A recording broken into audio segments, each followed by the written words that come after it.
Ela entrou quieta, o crachá escondido no bolso interno da mochila, o cabelo preso num coque mal feito e a roupa simples de estagiária de nível médio.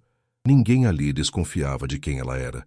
Nem mesmo o delegado de plantão, que a cumprimentou com um aceno breve, olhando mais para o celular do que para o rosto dela. O relógio marcava 8h02 da manhã. 24 horas antes, ela ainda estava sentada à mesa de jantar com o pai, o sargento aposentado Benedito Alves, discutindo as últimas denúncias de corrupção no comando da Civil.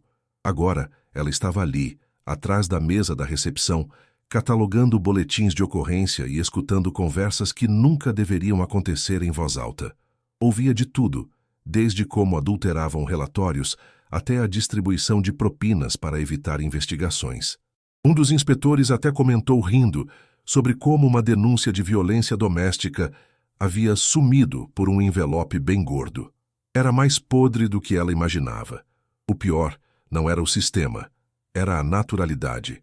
A forma como zombavam das vítimas, como tratavam os crimes como oportunidades. Aos poucos foi montando as peças. Nomes, datas, vozes, tudo gravado, tudo cruzado. No final do primeiro dia, já tinha material suficiente para abrir um inquérito contra pelo menos 5 chefes de setor. Mas ela não parou ali. Voltou no segundo dia como se nada tivesse acontecido. Continuou a sorrir, a servir café, a ouvir e a registrar. Até que, às 10h43 da manhã, enquanto o chefe da corregedoria se ausentava por um almoço urgente, ela entrou na sala dele com uma cópia completa de todos os áudios, transcrições e imagens. Deixou em cima da mesa com um bilhete curto. Já estão todos identificados. Agora é com vocês. Antes de sair, tirou o crachá da mochila e o prendeu no peito. Agente Isadora Alves, inteligência interna. Não havia mais por que se esconder. O telefone tocou antes das 11. Do outro lado da linha, uma voz tensa. Agente Alves, a senhora pode comparecer imediatamente à sede central? Ela já esperava. Quando entregou o material, sabia que o barulho viria rápido. O que não esperava era a intensidade. Em menos de 1 hora, 4 dos nomes citados nos áudios haviam desaparecido da delegacia. 2 saíram sob desculpas esfarrapadas de atendimento médico. Um pediu férias urgentes e outro simplesmente não apareceu. Aquilo não era coincidência, era fuga. Isadora chegou à sede da inteligência interna com passos firmes, embora sentisse o estômago apertado. No saguão, 3 rostos a esperavam. O delegado federal Armando Costa, a promotora estadual Viviane Neves e o capitão Rubens da Corregedoria Militar. Nenhum deles sorriu. Temos um problema sério nas mãos, disse Armando direto. As provas que você trouxe são sólidas, mas precisamos agir rápido. Se vazarem, vão enterrar tudo antes que possamos levantar um mandado. Isadora assentiu, sem interromper. Sabemos que seu pai serviu 30 anos e que você tem experiência em campo. Mas essa operação tem que ser limpa. Você pode garantir que não houve falhas no seu processo de infiltração? Cada gravação está com metadado intacto. Os registros de áudio e vídeo estão protegidos por redundância em 2 servidores externos. E as transcrições foram revisadas por IA e por mim. Está tudo pronto. O que não estiver, eu mesma assumo. A voz dela saiu baixa, porém firme. Viviane se inclinou para a frente. Você tem ideia do que está por trás disso, Isadora? Não estamos falando só de corrupção interna. Há ligações com empresas de segurança terceirizada, lavagem de dinheiro por meio de contratos de viaturas e até envolvimento com o tráfico. Essa delegacia era uma peça-chave. Você quebrou a estrutura por dentro. Era esse o objetivo. Rubens cruzou os braços. E como espera sair disso sem sofrer retaliação? Não espero. O silêncio pesou na sala por um instante. Foi a promotora quem o quebrou. Vamos precisar de você mais um pouco. Os mandados serão expedidos até o fim da tarde. Mas alguém precisa estar lá dentro para garantir que ninguém suma com documentos, HDs ou computadores. Pode fazer isso? Posso. Vai estar sozinha. Estou acostumada. Isadora saiu da sala com os detalhes da operação marcados em sua mente. O plano era simples: voltar à delegacia como se nada tivesse acontecido, manter os olhos e ouvidos atentos e acionar a equipe externa no momento certo. Não havia espaço para erro. Uma movimentação suspeita, uma reação fora do lugar, e toda a operação poderia ser comprometida. Ela voltou à delegacia às 13h08. O ambiente estava diferente, mais tenso. Os corredores, antes barulhentos com piadas de mau gosto e sons de rádio, estavam tomados por um silêncio denso. Alguns a olhavam de canto, outros nem levantavam a cabeça. Mas havia um que a observava demais. Inspetor Paulo Mota. Sempre foi um dos mais desconfiados, um dos primeiros a zombar do novo estagiariado que tinham colocado ali. Ele a abordou ainda no corredor. Sumiu no almoço, hein? Já chegou cheia de coisa. Tá querendo ganhar ponto? Isadora sorriu, como se a pergunta fosse inofensiva. Só fui entregar uns documentos no setor central. Você sabe como é, querem tudo para ontem. Ele forçou um sorriso, mas os olhos dele não riram. Sei sim. Ela seguiu adiante, entrou na sala de registros e começou a revisar o sistema de arquivos. Na tela, a lista de boletins sumidos, documentos ocultados e imagens apagadas. Mas ela já tinha cópias de tudo. E agora, mais do que nunca, precisava garantir que ninguém destruísse os vestígios físicos. Abriu a pasta C e inseriu um pendrive especial. Não era um dispositivo qualquer. Era um extraído do setor de análise da própria inteligência, programado para copiar o conteúdo inteiro do sistema em menos de 3 minutos, de forma criptografada. Enquanto o carregamento acontecia, ela manteve os fones no ouvido e o olhar nos corredores através do reflexo da tela. Sabia que qualquer movimento repentino exigiria reação imediata. A barra de progresso indicava 61%. O tempo parecia esticar. Então, ouviu passos fortes. Não eram normais. 3 batidas secas na porta. Estagiária, abre aí! Era Paulo Mota. De novo. Ela respirou fundo, tirou o pendrive com um movimento rápido e o escondeu dentro da palmilha da bota. Depois, girou a chave da porta e sorriu. Tá com pressa? Me disseram que você estava mexendo em pastas que não devia. Que estranho. Só tô cumprindo o que me mandaram. Ele entrou, os olhos vasculhando o ambiente. Sabe, menina, tem gente que chega aqui achando que pode mudar as coisas. E não pode? Pode acabar muito mal tentando. Ela parou de sorrir. Ameaça? Conselho. Os dois se encararam por um segundo que durou mais que um turno inteiro. Então, Paulo se afastou e saiu. Mas agora era certo. Ela estava sendo vigiada.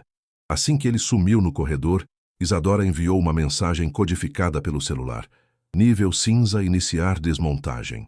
Do outro lado da cidade, uma equipe de promotores e agentes federais começava a se deslocar em carros descaracterizados, armados com mandados de busca, apreensão e prisão. Às 15h21, a primeira viatura não identificada estacionou discretamente a 2 quarteirões da delegacia. Em menos de 20 minutos, outras 4 estavam posicionadas.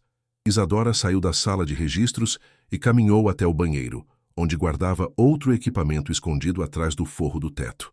Pegou o comunicador, testou o sinal e enviou o último código. Pronto, entrem. A porta principal da delegacia se abriu com força. 6 agentes entraram com as credenciais em mãos e mandados impressos. Não gritaram, não correram, mas cada passo foi certeiro. O delegado titular, que até então estava trancado na sala dele, tentou protestar. Foi interrompido por Viviane Neves, que entrou logo atrás dos agentes. Doutor Marco Aurélio, o senhor está detido sob suspeita de corrupção passiva, ocultação de provas, associação criminosa e prevaricação. Isso é um absurdo. Tem direito de permanecer em silêncio e deveria usá-lo. Os olhos dele buscaram alguém. Encontraram Isadora parada perto do balcão da recepção, agora com o crachá visível no peito. Ele arregalou os olhos. Foi você... Você era... Ela apenas confirmou com um leve movimento de cabeça. Não precisava dizer nada. Outros oficiais foram presos nas salas ao lado. Paulo Mota tentou escapar pelos fundos. Foi interceptado na escada de emergência por 2 agentes. Teve a chance de olhar para Isadora uma última vez antes de ser algemado. Não disse nada. Não havia mais espaço para ameaças. Em menos de 40 minutos, a delegacia estava sob intervenção federal. Documentos apreendidos, HDs lacrados, salas isoladas. Ao lado de Viviane, Isadora repassava os pontos principais do relatório. Você entende o que fez aqui? Perguntou a promotora com um misto de orgulho e preocupação. Desmontei um castelo, mas só isso não resolve. Quer continuar? Quero começar. No dia seguinte, o caso já estampava as manchetes dos principais jornais da capital. Estagiária desmascara quadrilha dentro da Polícia Civil, dizia um deles. Outros foram mais diretos. Operação interna desmonta esquema milionário de corrupção. Nenhum sabia seu nome verdadeiro.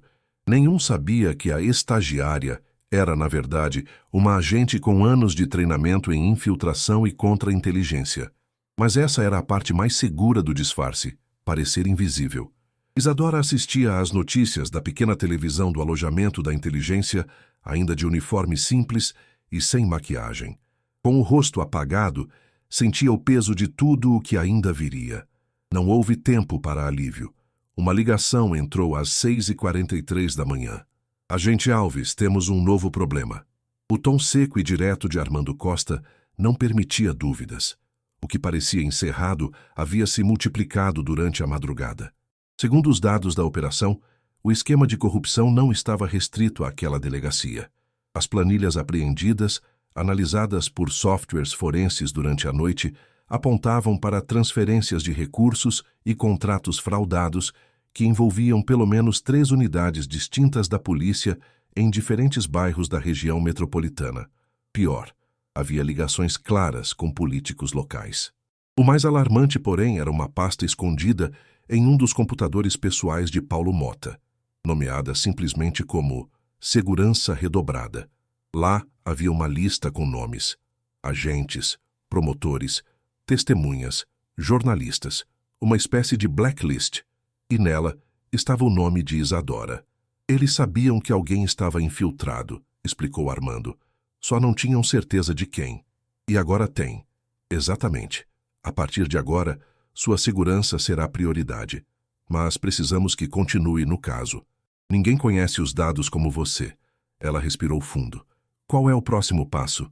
Atingimos o centro de distribuição de ordens. Agora vamos atrás dos articuladores. Mas não podemos ir direto. Eles têm influência demais. Vamos precisar montar a próxima fase da operação com cautela. O plano era complexo.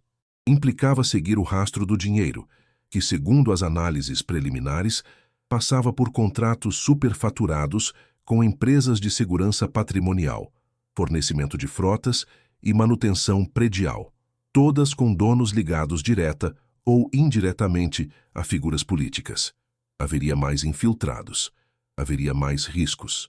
Isadora foi relocada para um cargo fictício dentro de uma das empresas terceirizadas envolvidas no escândalo, a Vega Proteção Estratégica, responsável pelo monitoramento eletrônico de prédios públicos. Na prática, era uma fachada. Na teoria, um império. O dono, Almir Figueira, havia sido militar nos anos 90 e, desde então, acumulava contratos vultosos com o Estado. Visto como um empresário patriota, era presença constante em cerimônias de entrega de viaturas, eventos políticos e programas televisivos que exaltavam o combate ao crime. Mas os registros bancários diziam outra coisa. Milhões em repasses de origem duvidosa, triangulações com empresas fantasmas e doações políticas em períodos eleitorais. Isadora entrou na Vega como analista de segurança sênior, sob o nome de Renata Prado. A ficha funcional foi plantada semanas antes, com respaldo digital e histórico falso convincente. Nos primeiros dias, ninguém estranhou sua presença. O prédio era luxuoso, os corredores gelados, as paredes cobertas por quadros de operações bem-sucedidas. Mas nos bastidores a linguagem era outra. O setor de contratos parecia mais um cofre de segredos do que um espaço administrativo. Ela se aproximou primeiro de Karine, uma recepcionista simpática e solitária, que gostava de contar mais do que devia. Depois de algumas conversas sobre colegas, horários e fofocas corporativas, Karine comentou: "Você viu aquele contrato novo com o Detran? Parece que foi tudo acertado num jantar, nem teve licitação." "Com quem?" "Com o diretor lá, um tal de Amarildo. Mas isso aí ninguém toca no assunto, finge que nem viu." Isadora anotava mentalmente cada detalhe. Sabia que a confiança viria nas entrelinhas. Com o tempo, Começou a circular com mais naturalidade pelos corredores. Passava pelo setor de TI, fingia interesse nos sistemas de rastreamento, elogiava os monitores. Um dos técnicos, um rapaz jovem e arrogante chamado Vinícius, achou que ela estava interessada nele. Foi o bastante para deixá-lo relaxado. Na terceira semana, ele mesmo mostrou a ela o que não deveria. Tá vendo esse servidor aqui? É o espelho do setor jurídico. Se alguém tentar apagar contrato, já tem backup aqui. Mas ninguém sabe, só eu. Ela sorriu. Impressionante. E alguém já tentou apagar? Ele riu. Toda semana. Na madrugada seguinte, Isadora voltou ao prédio. Um dos agentes da inteligência a aguardava no carro, pronto para invadir o sistema com as credenciais que ela havia copiado do crachá de Vinícius. Em 18 minutos, extraíram todo o conteúdo do espelho. Dentro estavam contratos datados, documentos assinados e registros de reuniões fora da agenda oficial. O nome de Almir aparecia em quase todos. Mas ele não estava sozinho. Um senador em exercício, 2 deputados estaduais e até um secretário de Segurança Pública figuravam como participantes indiretos dos negócios. Isadora, agora de volta ao alojamento, organizava o material para o relatório principal. Na tela, tudo se ligava, tudo convergia. Os mandados da primeira operação tinham sido só o começo. O esquema era sistêmico e ela estava no centro dele.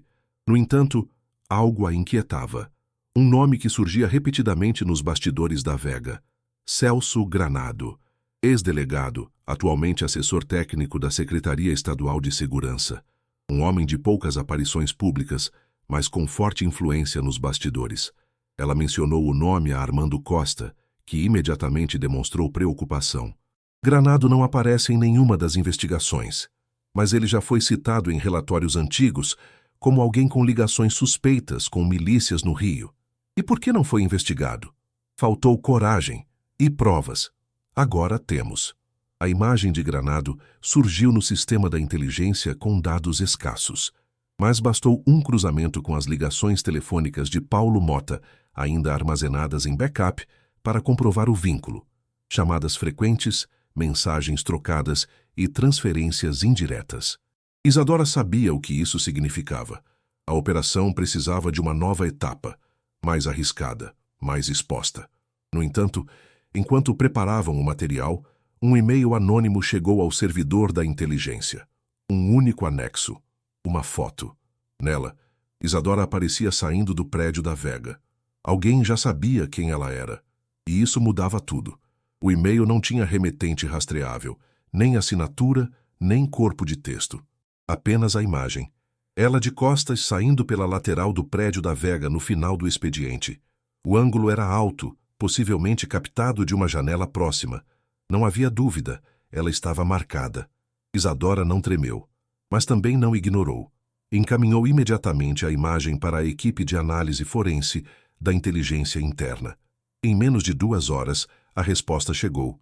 Câmera de segurança hackeada. Manipulação do sistema interno da própria Vega. Alguém lá dentro sabia exatamente quem ela era e havia mandado um recado claro: estamos te vendo. Armando Costa a convocou para uma reunião urgente na base. Estavam presentes também Viviane Neves e um novo nome: Diana Caldas, chefe de segurança institucional do Ministério Público. O rosto duro de Diana não deixava espaço para rodeios. Você está comprometida, agente Alves. A missão em campo terminou. Não terminei meu trabalho. Mas agora você é um alvo. Desde o início, eu sou. Diana encostou as mãos na mesa. Nós te colocamos nisso por causa da sua capacidade de operar sob pressão. Mas agora você precisa sair da linha de fogo. Vamos reorganizar a operação. A Vega será alvo de uma ação de busca e apreensão em 72 horas. 72 horas? Eles vão queimar tudo até lá. Temos limitações jurídicas. Precisa de autorização do tribunal. Isadora passou os olhos pelas imagens na tela à sua frente. Os contratos, os nomes, as cifras. A trilha levava direto ao topo da estrutura de segurança pública. E os rostos envolvidos não eram apenas de policiais ou empresários. Havia juízes, promotores, militares da reserva. Eles têm tempo de sobra para esconder provas. E agora que sabem de mim, vão fazer isso mais rápido. Viviane se mexeu na cadeira, incômoda. Tem uma alternativa, mas é perigosa. Isadora manteve o olhar fixo. Esperava por isso. Podemos autorizar um último acesso seu ao prédio da Vega.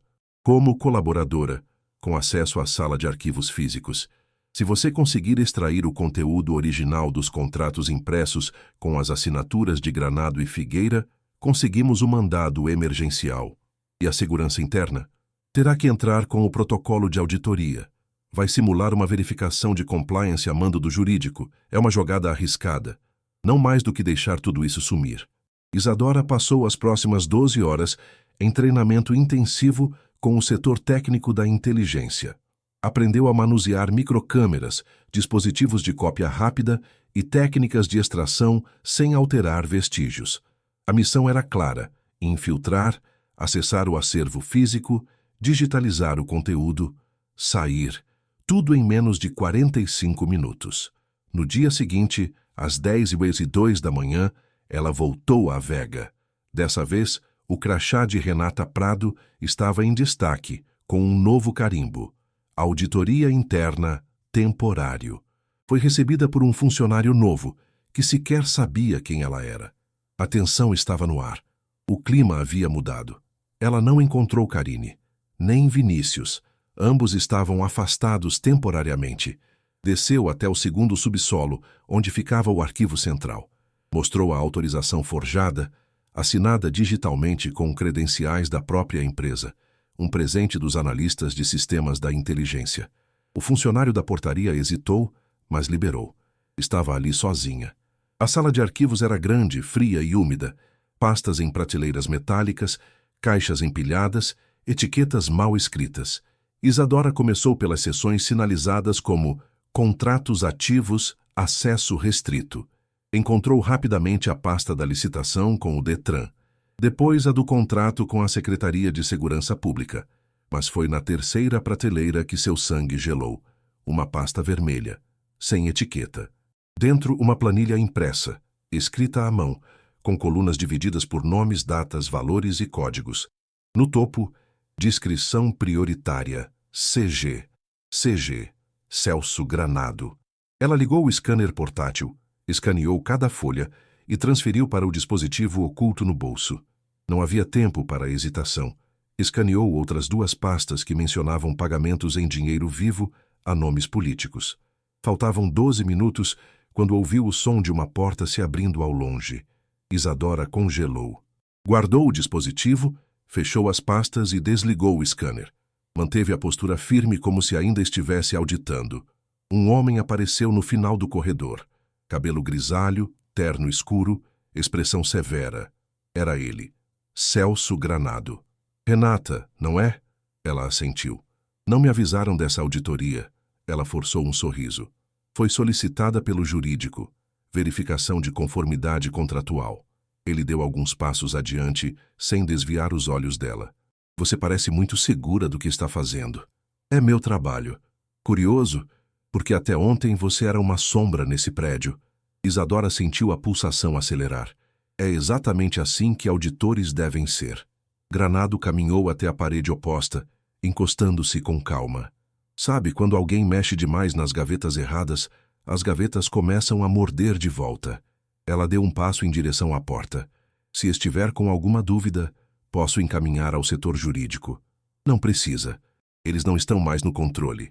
Nesse momento, a luz do corredor piscou por um segundo. Um sinal.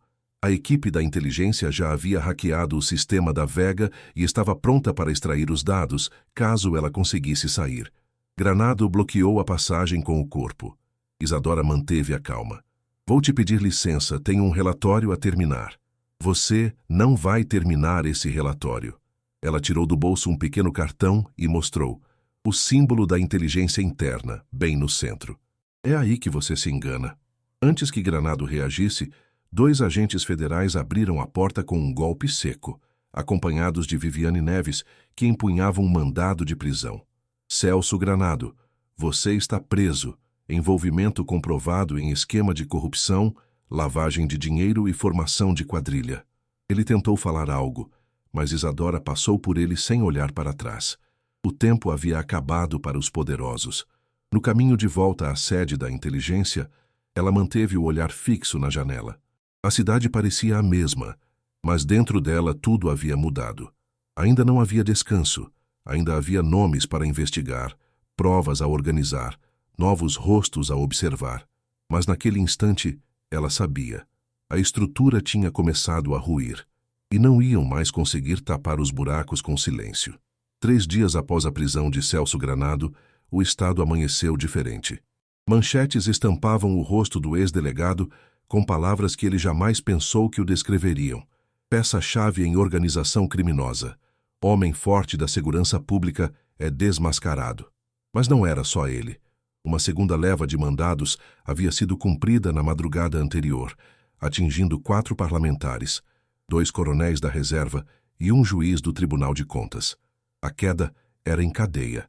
Na sede da inteligência interna, Isadora observava o desenrolar do noticiário em silêncio. O celular vibrava sem parar com mensagens de repórteres, convites para entrevistas, pedidos de comentários. Não respondeu a nenhum. Continuava operando no mesmo modo, firme, discreta, calculada. Não buscava os holofotes, buscava consequência. Foi chamada à sala de Armando Costa pouco depois das 9h. A reunião seria com representantes do Ministério da Justiça, da Controladoria Geral e da Corregedoria Nacional. Um círculo de poderosos que agora a tratava com respeito e cautela. Quando entrou, sentiu o peso das atenções recaindo sobre ela. Agente Alves, sua operação desmantelou o maior esquema de corrupção institucional da segurança pública dos últimos 10 anos. Sabemos o custo disso. Ela permaneceu em pé. Não fiz sozinha. Mas foi seu sangue frio, sua decisão, seu risco pessoal que tornaram isso possível. Não há como negar. A partir de hoje, seu nome estará no relatório oficial, e com isso virão reações. Ela assentiu. Você tem direito à proteção especial, mudança de identidade se desejar, relocação para outro estado, até para o exterior. Basta pedir. Isadora respirou fundo. Eu não quero sair daqui. Houve um silêncio desconfortável. O secretário da Controladoria a olhou com espanto. Você tem noção do que isso significa? Sim. Significa que eles não me silenciaram. E não vão. Viviane Neves entrou na sala naquele instante, segurando uma nova pasta. Então é bom saber que ela ainda tem disposição. Porque acabou de chegar um novo levantamento. Documentos que estavam escondidos no servidor da Secretaria de Segurança. Sabe o que encontramos? Isadora olhou para ela. Listas de pagamento paralelas, nominais. E sabe qual nome está lá desde o começo? Qual? O do sargento Benedito Alves. Por um instante o tempo parou. O nome do pai. O homem que lhe ensinou a viver com retidão. O mesmo que serviu à polícia por 3 décadas, com salário modesto e nenhuma promoção. Apesar de ser um dos mais respeitados pela tropa de base. O mesmo homem que jantava com ela toda semana, que insistia em andar com a farda limpa, mesmo na aposentadoria. Eles usaram o nome dele como laranja? Mais do que isso, disse Viviane. Parece que usaram documentos antigos quando ele ainda estava na ativa, para autorizar pagamentos que ele nunca viu. Lavagem feita em cima da própria honestidade dele. Uma afronta direta. Isadora apertou os punhos. É pessoal agora. É justo agora, respondeu Viviane. Você vai encarar isso também? Vou. Naquela tarde, Isadora foi até a casa do pai. Ele a esperava na varanda, camisa regata branca, rádio ligado numa estação de samba, cadeira de ferro rangendo sob o peso dos anos. Quando ela se aproximou, ele levantou o olhar devagar. Já sabia. Eles usaram meu nome, né? Ela não conseguiu responder de imediato. Apenas sentou ao lado dele. Eu vi nas entrelinhas dos jornais. Um dos depósitos foi no meu CPF. Mas eu nunca vi esse dinheiro. Eles sabiam que você era limpo. Usaram isso como escudo. Acreditavam que ninguém jamais investigaria algo ligado a você. Ele soltou um suspiro lento. É assim que o sistema se protege, filha. Usando quem não tem como se defender. Mas agora tem. Ele a olhou nos olhos.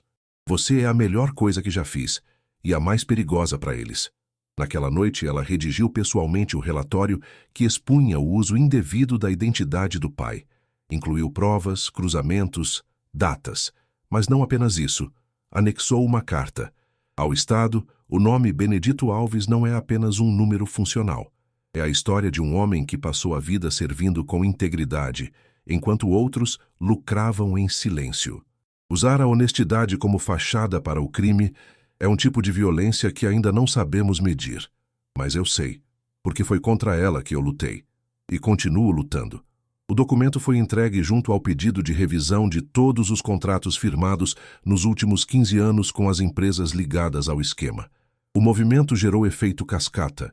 Em menos de uma semana, o governador foi pressionado a se pronunciar. As redes sociais já estavam tomadas por vídeos, análises, debates.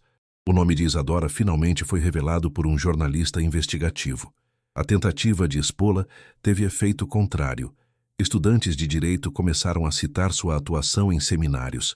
Grupos de mães faziam correntes de apoio. Agentes da Ativa, em grupos fechados, começavam a se manifestar. O silêncio institucional tinha sido rompido. Certa noite, Isadora foi chamada para participar de um encontro numa escola pública da Zona Leste, organizada por um grupo de jovens da periferia. Ela chegou sem seguranças de jeans e camiseta preta. A sala estava lotada. Eram meninos e meninas de 14, 15 e 16 anos. Alguns queriam ser policiais, outros, advogados. Todos queriam entender como enfrentar um sistema sem ser engolido por ele. Ela falou pouco, escutou mais. Contou da infiltração, do risco, do nome do pai usado como escudo. Quando terminou, uma garota levantou a mão. Você não teve medo? Todos os dias. E mesmo assim fez. Porque medo é o que eles usam pra gente desistir. Houve silêncio. Depois palmas. Não as palmas vazias das cerimônias oficiais, mas as que carregam verdade, respeito, mudança. Na saída, um garoto se aproximou com um bilhete dobrado. Para você guardar. Ela abriu. A senhora me fez entender que ser honesto pode dar trabalho, mas também pode mudar tudo. Isadora sorriu sozinha. Não precisava de cargo, nem de medalha. Já tinha o que importava. O nome do pai limpo, sua missão cumprida e uma juventude inteira agora olhando diferente para o poder. Se você acredita que mais histórias assim precisam vir à tona, inscreva-se no canal. A verdade só incomoda quem tem algo a esconder. E ela não para por aqui.